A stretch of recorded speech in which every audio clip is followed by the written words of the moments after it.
नजीम, बहुत बड़ा crisis Europe के अंदर पैदा हो गया है। अमेरिका ने न्यूक्लियर वेपन्स यूरोप के अंदर डिप्लॉय कर दिए हैं। बहुत बड़ी ये डेवलपमेंट है। अमेरिका ने न्यूक्लियर वेपन्स जो है वो यूरोप के अंदर डिप्लॉय कर दिए हैं, जिस पर रशिया का सख्त तरीन रद्दमल आया है और रशिया ने कहा है कि मामलात को जो है वो जंग की तरफ धकेला जा रहा है। अच्छा, अमेरिका के जो न्यूक्लियर वेपन्स हैं वो ऑलरेडी यानी इससे पहले भी यूरोप के अंदर डिप्लॉय रहे हैं, लेकिन आज के तनाजुर में जब यूक्रेन की एक ऐसी जंग जारी है जिसका कोई सोल्यूशन नहीं है, जिस पर ऑलरेडी ये खतरात मंडला रहे हैं कि नेटो रशिया के साथ बरह रास्त जंग की तैयारी कर रहा है और ऑलरेडी कई बार यहां पर हम न्यूक्लियर जंग के खतरे की बात कर रहे हैं, और उस तनाजुर के अंदर अमेरिका का मामले को ठंडा करने के बजाय यूरोप के अंदर न्यूक्लियर हथियार डिप्लॉय कर देना, और ये खुफिया तौर पर हुए हैं, ये डिप्लॉय हो चुके हैं और खबर अब सामने आई है।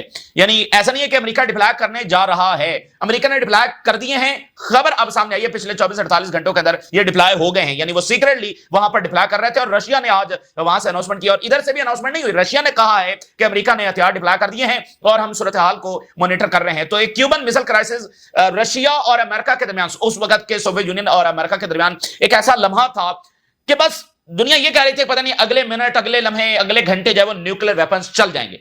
बिल्कुल, और अमेरिका के अंदर भी न्यूक्लियर बॉम्ब जो शेल्टर्स हैं वो बनना शुरू हो गए थे और वहां पर बिखना शुरू हो गए थे, और बिल्डिंग्स के नीचे तहखानों में और इंस्ट्रक्शंस दी जा रही थी कि अगर न्यूक्लियर वेपन इस्तेमाल होता है तो कैसे तहखानों में और पार्किंग में और कैसे जो है वो अपना दिफा करना है और फौरन नीचे लेट जाना। बाकायदा इंस्ट्रक्शंस उस वक्त जब दी जा रही थी, यानी बिल्कुल ऐसा लग रहा था कि ये अभी बस अभी चले और अभी चले। तो ऐसा मौका आया है हिस्ट्री में, लेकिन वो टल गया। और उसमें और आज के टाइम में डिफरेंट बात क्या है? डिफरेंट बात यह है कि देखें, एक क्यूबन मिसाइल क्राइसिस एक क्राइसिस था जिसमें अमेरिका ने इससे पहले मिसाइल जब वो टर्की में डिप्लॉय किए और उसके जवाब में रशिया ने क्यूबा के अंदर डिप्लॉय कर दिए। तो दोनों में बातचीत हुई, अमेरिका ने टर्की से हटा लिया और रशिया ने क्यूबा से हटा लिए। तो यूक्रेन की जंग तो नहीं जा रही थी, एक ऐसी जंग जिसमें आपके पास कोई सोल्यूशन ही नहीं है, आपके पास कोई वे आउट ही नहीं है। तो इसलिए आज के दौर में इस तरह की डिप्लॉयमेंट होना, और जब बात यह चल रही है कि रशिया और अमेरिका तो दोस्त बन रहे हैं और उनकी मुलाकातें हो रही हैं, उनकी कॉज पर बात हो रही हैं, और एक ट्रायलैटरल समिट जो है वो बीजिंग में होने जा रहा है। और वो कितनी दिलचस्प बात है कि वहां पर वर्ल्ड वॉर की याद में वो समिट हो रहा है। तो वर्ल्ड वॉर में रशिया यानी सोवियत यूनियन, चाइना और अमेरिका वो इत्तेहादी थे, वो एक ही तरफ थे, और वो जापान और जर्मनी के साथ लड़ रहे थे। तो यहां पर एफर्ट्स तो हो रही हैं, लेकिन अमेरिका ने जो न्यूक्लियर डिप्लॉय किया है, ये एक बहुत बड़ा क्राइसिस वहां पर पैदा हो गया। फिर आप देखिए इसके साथ जुड़ी एक और बड़ी डेवलपमेंट, अमेरिका विड्रॉ कर गया है यूनाइटेड नेशन की एक और बॉडी से। यूनाइटेड नेशन से अमेरिका उसकी एक और बॉडी से जब विड्रॉ कर गया है। अब इसमें कोई एनालिसिस की जरूरत नहीं है, इसमें कोई प्रेडिक्शन की जरूरत नहीं है कि ये ऑर्डर गिर रहा है, खत्म हो रहा है। यानी ये वो इदारे हैं जो अमेरिका ने बनाए हैं, उनकी फंडिंग भी अमेरिका करता है, इसी वजह से ये इदारे चल रहे हैं। इन इदारों में अभी तो उसकी कोई क्रेडिबिलिटी वैसे भी नहीं बची है। गजा जारियत के बाद ये इदारे एक डिबेटिंग क्लब बन चुके हैं, तो उसमें से अमेरिका का बाकायदा ऑफिशियल बाज़ाब्ता तौर पर विड्रॉ करना, इसका क्या मतलब है? इसका मतलब है कि बिल्कुल ये मामला खत्म हो गया। यानी जो ईंट उन्होंने खुद लगाई थी इन इदारों को बनाने की, वो ईंट वो खुद खत्म कर रहे हैं। ये इदारे जो ऑलरेडी कुछ कर नहीं रहे और यानी अपनी क्रेडिबिलिटी या अपना इन्फ्लुएंस खो चुके हैं, डिबेटिंग क्लब बस बन चुके हैं। तो अमेरिका का बाकायदा विड्रॉल हो गया है इसमें से। तो ये ऑर्डर बिल्कुल जा रहा है। अब नया ऑर्डर क्या तश्कील पाएगा, अमेरिका क्या सोच रहा है, वो अपना ऑर्डर किसी के साथ शेयर तो नहीं करना चाहेगा, लेकिन यह है कि दुनिया क्योस में जा चुकी है। भाई आप कहां पर बैठकर तय करेंगे, फैसले कहां पर होंगे, सुलह कौन करवाएगा, मामलात को हल, डायलॉग कहां पर होगा? तो अब ये मैदानी जंगों में ये सारे मामला जब तय होंगे, जो दुनिया के लिए अच्छा नहीं है। अच्छा, तो ये टर्की से बड़ी डेवलपमेंट सामने आ रही है। टर्की ने कहा है, डिक्लेरेशन ऑफ वॉर कर दिया। टर्की ने सरकारी सतह पर यह कह दिया है कि अगर शाम को डिवाइड करने की कोशिश की गई तो हम उसमें इंटरवीन करेंगे। ये यानी ऐलान जंग है जो टर्की ने कर दिया सरकारी सतह के ऊपर। एक तो है कि वो हम एनालिसिस कर रहे थे कि टर्की खामोश नहीं बैठेगा, ये उसकी नेशनल सिक्योरिटी का मामला है कि अगर इजराइल आगे बढ़ता है, जैसे अभी थोड़े से मामला तय हो गए, मामला ठंडा हो गया, तो अगर इजराइल इसी तरह से आगे बढ़ता है और डिस्टेबलाइज करने की कोशिश करता है तो टर्की खामोश नहीं बैठेगा। ये तो एक था एनालिसिस, एस्टिमेट था। अब टर्की ने सरकारी सतह पर यह कह दिया है कि इजराइल अगर आगे बढ़ेगा तो टर्की इंटरवीन करेगा। ये बहुत बड़ा ऐलान है और इसको आप ऐलान जंग भी कह सकते हैं। फिलिस्तीनी रेजिस्टेंस ने हमले करते हुए इजरायली ऑफिसर्स को जो है वो निशाना बनाया है, और इसी दरमियान जो है वो जर्मन चांसलर और बाकी यूरोपियन कंट्री से इजराइल के खिलाफ जो स्टेटमेंट्स आई हैं। ये तमाम डेवलपमेंट्स और हेडलाइंस हम आपके सामने रखेंगे। इसी दरमियान एक बड़ी दिलचस्प और बड़ी इंपॉर्टेंट डेवलपमेंट हुई है। लेकिन चूंकि हमारा ऑर्डर जा रहा है, तो इस ऑर्डर ने जो जो गंद डाला है, जो जंगें की हैं, जो हुकूमतें गिराई हैं, या इस सारे टाइम के अंदर जो कंट्रोवर्शियल तरीन मामलात रहे हैं, उसके पस पर्दा क्या हो रहा था वो खुलकर सामने आ रहा है। ठीक है ना। और हमारी इस मॉडर्न हिस्ट्री का एक बहुत कंट्रोवर्शियल जो मामला है वो इराक वॉर है। इराक वॉर जो है वो बड़ा कंट्रोवर्शियल मामला है, और खुद ट्रंप ने कहा कि मॉडर्न अमेरिकन हिस्ट्री में सबसे बड़ी गलती यह थी कि अमेरिकन फौज जो है वो इराक के अंदर उतरी। तो आज एक बड़ी दिलचस्प डेवलपमेंट हुई है, और ईरान जंग के साथ उसको हम रिलेट कर सकते हैं। आज बर्तानिया से डॉक्यूमेंट्स कुछ देर पहले रिलीज हुए हैं, जिसमें इस जंग के बारे में बताया गया है कि बर्तानिया ने बुश को कहा कि इराक पर हमला मत करो, अगर हमला किया तो उसके बहुत बड़े कॉन्सिक्वेंसेस आने वाले हैं, और सबसे ज्यादा कॉन्सिक्वेंसेस बर्तानिया को भी भुगतने पड़ेंगे। ये आज डॉक्यूमेंट्स उन्होंने रिलीज कर दिए। यानी हमारे सामने बहुत सारी स्टोरीज आने वाली हैं, मजीद आने वाली, जो सारी कंट्रोवर्शियल हिस्ट्री ये है, जो इन्होंने किया है, जो जंगें छेड़ी हैं, जो सारे स्कैंडल्स हैं, उसकी स्टोरीज अब आएंगी। UK warned US Iraq invasion without United Nation backing could topple Blair. Tony Blair जो हैं वो उस वक्त बड़ी मकबूलियत के साथ जो वो आए थे, और बर्तानिया ने खबरदार किया अमेरिका को, बुश को, कि इराक पर हमला मत करो, अगर इराक पर हमला किया तो टॉनी ब्लेयर फारग हो जाएगा, जो भरपूर मकबूलियत के साथ आया। डी क्लासिफाइड मेमोज जो है उन्होंने रिवील किया है कि Bush Machiavellian push for a war sideline diplomacy को उसने फारिग किया, as UK officials warned of legal risk, civil unrest हो जाएगा एंड ब्लेयर पोटेंशियल डाउनफॉल, और ब्लेयर फारिग हो जाएगा। Senior UK officials explicitly warned Bush, बड़े कैटेगोरिकली बुश को जाकर कहा इन अर्ली 2003 कि launching a war on Iraq, अगर इराक पर हमला किया without a second United Nation Security Council resolution could politically destroy prime minister Tony Blair.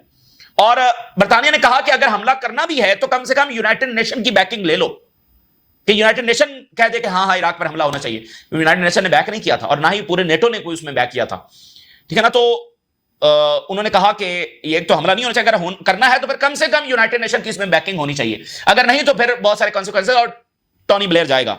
ये लाइन बड़ी इंपॉर्टेंट है, लंबी चौड़ी रिपोर्ट है, लेकिन आखिरी लाइन इस हवाले से, the US must not promote regime change in Baghdad, America को बगदाद में रिजीम चेंज नहीं करनी चाहिए at the price of regime change in London.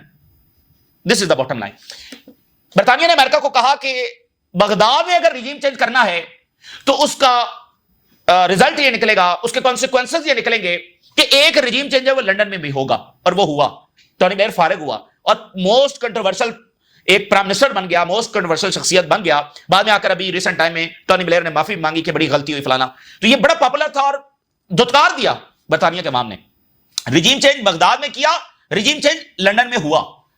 अब मुझे बताइए, इराक तो इराक था और उसकी मदद के लिए कोई मौजूद नहीं था, फिर भी इराक की आर्मी कई साल तक लड़ी अमेरिका के साथ, और ट्रिलियंस ऑफ डॉलर्स का नुकसान, थाउजेंड्स ऑफ फौजी मारे गए, और आज तक यूरोप और अमेरिका पर उसके असरात हैं, और यूरोप पर तो बहुत ज्यादा है क्योंकि यहां से रेफ्यूजीज बहुत ज्यादा गए, फिर साथ सीरिया में क्राइसिस, तो उसके असरात अमेरिका पर हैं। जो अमेरिकी एम्पायर डैमेज हुआ है उसमें इराक जंग का बहुत बड़ा किरदार है।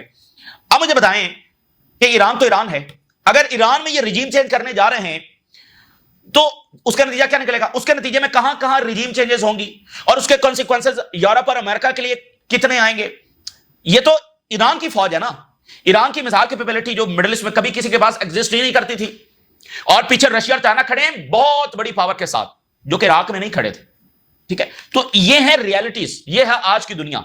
इसमें ना कोई ये बात है कि बर्तानिया कोई ताकतवर नहीं है, इसमें ना कोई ये बात है कि अमेरिका कोई ताकतवर नहीं है, लेकिन कुछ चीजें होती हैं कि आप नहीं कर सकते हैं। तो अगर ईरान में वो जंग छेड़ने का इरादा तो रखते हैं, तो अगर वो जाते हैं एक बार फिर अमेरिकी फौजें ईरान में उतरेंगी, तो ये वाले कॉन्सिक्वेंसेज हैं, और इससे कई गुना ज्यादा जो है वो आने वाले हैं।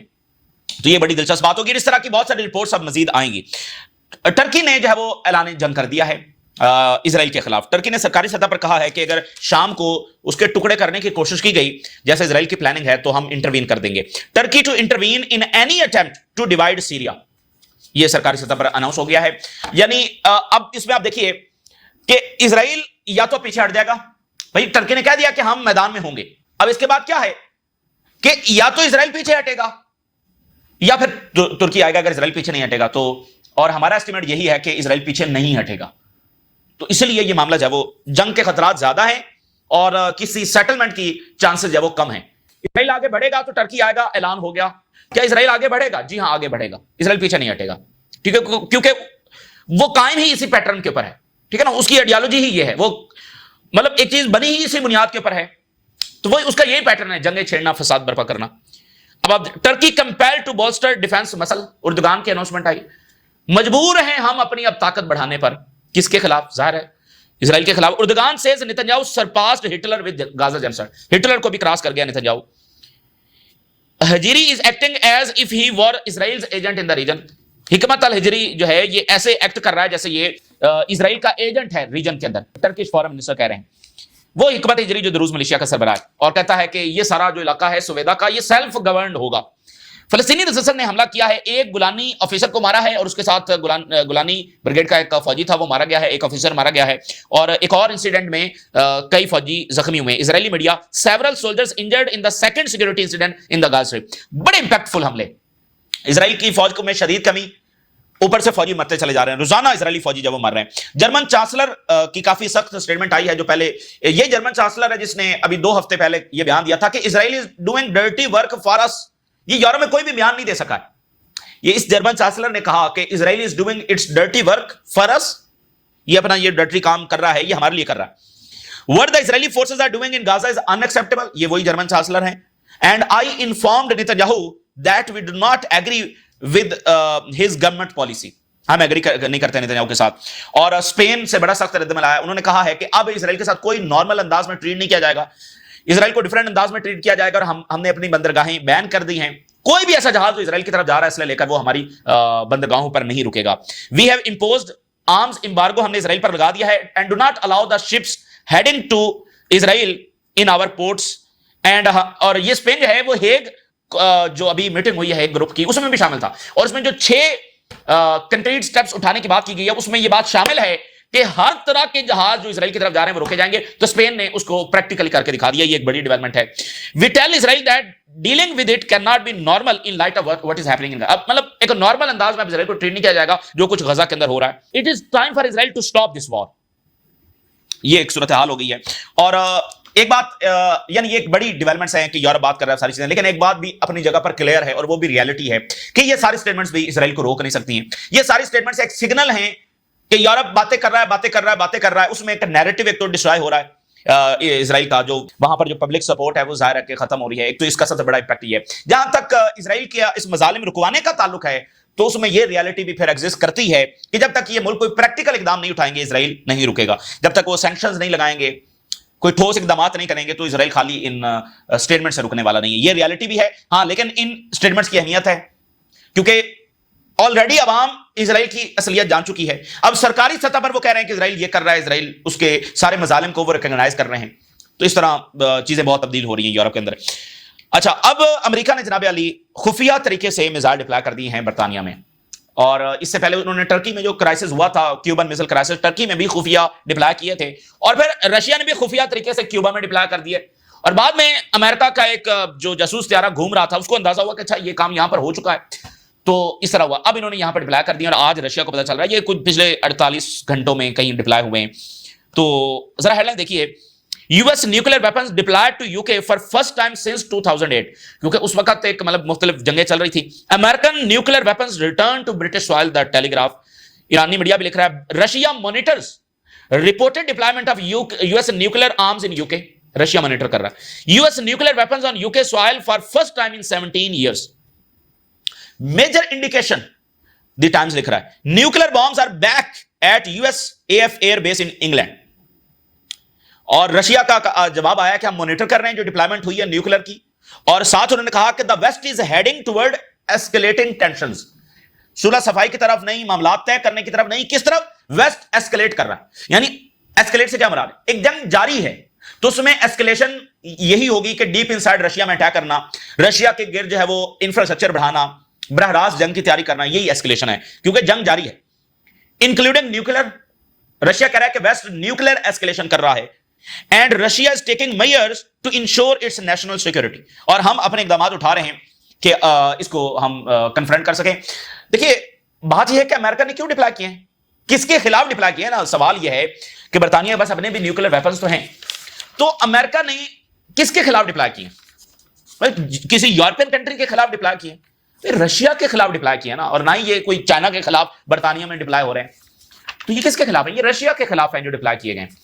तो ये आप देखें ना कि बातें तो और हो रही हैं कि हम निगोशिएशंस और पुतिन और ट्रंप की मुलाकातें, ये वो कॉल्स पर बात, ये सारा हो रहा है, लेकिन ये बहुत बड़ा सिग्नल है कि पस से पर्दा ये बात क्लियर है कि यह मामला हल होने की तरफ नहीं जा रहा है, बल्कि बरहरास्त जंग के खतरात बहुत ज्यादा। देखिए, एक बात अपनी जगह पर क्लियर है, ना ही बर्तानिया, ना ही फ्रांस, ना ही अमेरिका, ना ही रशिया, ना ही चाइना, कोई भी न्यूक्लियर जंग नहीं चाहता है। ठीक है ना। देखिए, आज तक न्यूक्लियर वॉर नहीं हुई है, बाकी तो जंगें रुकी नहीं है। और यह बात भी हकीकत है कि कई बार ऐसे मौके आए कि न्यूक्लियर हथियार बस चलते चलते रह गए, लेकिन नहीं चले। दोनों तरफ के लीडरशिप ने इस बात को समझा कि यह गेम दोनों के लिए ओवर हो जाएगी। Nuclear war mean game over for both sides. लेकिन बात यह है कि जर्मनी में न्यूक्लियर बंकर्स बन रहे हैं, पोलैंड के अंदर बन रहे हैं, बाकी बहुत सारी स्टेट्स के अंदर न्यूक्लियर बंकर्स बन रहे हैं। किस लिए बनाए जा रहे हैं? तो बात यह है कि आप अगर रूट कॉज को डिस्कस नहीं कर रहे हैं और उसको हल करने के लिए तैयार नहीं और इसी एटीट्यूड के साथ आगे बढ़ रहे हैं, तो उसका नतीजा एक आलमी जंग ही की सूरत में निकलेगा, एक न्यूक्लियर वॉर ही की सूरत में निकलेगा, जिसको होशो हवास में कोई भी नहीं चाहता है। होशो हवास में कोई भी नहीं चाहता। और अगर अभी तक यूरोपियंस ने अपनी फौजें यूक्रेन में नहीं भेजी, तो उसकी वजह सिर्फ न्यूक्लियर है। अगर ये न्यूक्लियर ना दुनिया में एग्जिस्ट करता होता या रशिया के पास ना होता, तो यूरोपियन फौजें कब की यूक्रेन में दाखिल हो चुकी होती। सिर्फ मसला न्यूक्लियर का है, क्योंकि उसका मतलब होगा गेम ओवर। तो ये बात तो अपनी जगह पर हकीकत है। तो फिर ये डिप्लॉय यहां पर क्यों किए जा रहे हैं? ठीक है ना, ये यहां पर डिप्लॉय क्यों किए जा रहे हैं? एक बात तो क्लियर है कि ऐसी कोई भी चीज रशिया को प्रेशराइज नहीं कर सकती अपने बुनियादी मुतालबे से, तो प्रेशराइज वाला टूल तो फारग है ना। तो ये बड़ी खतरनाक बात है। दूसरा इसी के साथ जुड़ी हुई बात है कि दुनिया में क्योस फैल रहा है, यानी दुनिया में डिप्लोमेसी डायलॉग वो फारिग हो रहा है एक ऐसे वक्त में जब दी टाइम्स के मुताबिक दुनिया के 110 ममालिक में मिलिट्री कॉन्फ्लिक्ट्स या जारी हैं या छिड़ सकते हैं। अभी जैसे इथोपिया और इरिट्रिया का मामला काफी संगीन हो गया दोबारा से। 195 ममालिक है यूनाइटेड नेशन के, 110 के अंदर मिलिट्री कॉन्फ्लिक्ट्स या जारी हैं, ये खतरात हैं। और दुनिया पूछ रही है बड़ी जंग होगी या नहीं होगी। ये बड़ी जंग तो जारी है। इसमें इससे बड़ी जंग बस यही है कि दो मेजर पावर्स आपस में टकरा जाए, यूरोपियंस और रशिया टकरा जाए, अमेरिका और चाइना टकरा जाए, बस इसके बाद यही है। वगरना तो सारी जंगें हम देख रहे हैं। इसराइल और ईरान की जंग हुई है, अभी हमने देखी है। मिडिल ईस्ट में जंगें हो रही हैं। अभी शाम में हमने एक फुल स्केल वॉर 24 घंटों की देखी है। लेबनान में मुसलसल है, यमन है, अफ्रीका है। तो जंगें तो हो रही हैं। तो उसमें अब आखिरी स्टेज वही है, ये वाली आखिरी स्टेज है कि कोई मेजर पावर, वर्ल्ड वॉर आप इसी को कहते हैं ना कि दो मेजर पावर्स आपस में टकरा जाए। तो दूसरी बात जो हम कर रहे हैं कि क्योस दुनिया में फैल रहा है। अब United State withdraws from the United Nations, UNESCO से, जो जिसका मतलब educational, scientific and cultural organization है। यूनाइटेड नेशन है, उसके नीचे जो है वो यूनिसेफ है, उसके नीचे यूनेस्को है। या आपने अक्सर सुना होगा कि ये जो कदीमी जो मोन्यूमेंट्स हैं वो यूनेस्को का वो हिस्सा है। तो यूनेस्को यानी एजुकेशन, साइंटिफिक और कल्चर, वो एक इसका ज़ैली इदारा है। इसी तरह यूनरवा स्पेसिफिकली फलस्तीनियों के लिए काम किया गया, वो भी यूनाइटेड नेशन के अंदर काम करता है। अभी कोई 2 महीने कबल अमेरिका जो है वो यूनाइटेड नेशन की जो ह्यूमन राइट्स काउंसिल है उससे निकल गया, ह्यूमन राइट्स की बॉडी से निकल गया। बहुत बड़ा एकदम। आज वो यूनेस्को से निकल गया, यूनाइटेड नेशन ऑफिशियल्स के ऊपर वो सैंक्शन लगा रहा है। तो क्या मतलब क्योस है ना, जो ऑलरेडी क्योस है उसमें ये मजीद इजाफा कि ये इदारे प्रैक्टिकली खत्म हो रहे हैं। अलबत्ता चाइना इसमें जंप इन कर रहा है। US leaves power vacuum in UN, China jumps in to fill it. अब ये तो एक लड़ाई है और देखेंगे कि अल्टीमेटली इसको चाइना जीतेगा या अमेरिका जीतेगा। अब चाइना अलबत्ता इसमें एक अच्छी स्ट्रेटेजिक एक अपॉर्चुनिटी देख रहा है कि वो अपना इन्फ्लुएंस जो वो आगे से आगे बढ़ा सकता है। तो चाइना कह रहा है कि अब इनकी फंडिंग हम करेंगे। तो बहरहाल ये एक अफसोसनाक बात है। और जॉर्ज अब्दुल्ला जो हैं, जो 41 ईयर प्रिजन के अंदर रहे हैं और अभी उनकी रिहाई होने वाली है 25 जुलाई को, तो उनमें भी टांग अड़ाने की कोशिश की गई है कि उनको रिहा ना किया जाए। एक एप्लीकेशन वहां पर डाली गई लेकिन उसको रिजेक्ट किया गया है और खबर यही है कि वो अब रिहा हो जाएंगे। George Abdullah defence appeal does not hinder expected release. 41 year, देखे ना, ये कुर्बानियां हैं जो इन लोगों ने दी हैं। 41 ईयर्स, नाम लेना आसान है। तो ये ताजा तरीन सूरत हाल जो आपके साथ शेयर किया, आपने राज रखा करें। इजाजत दीजिए।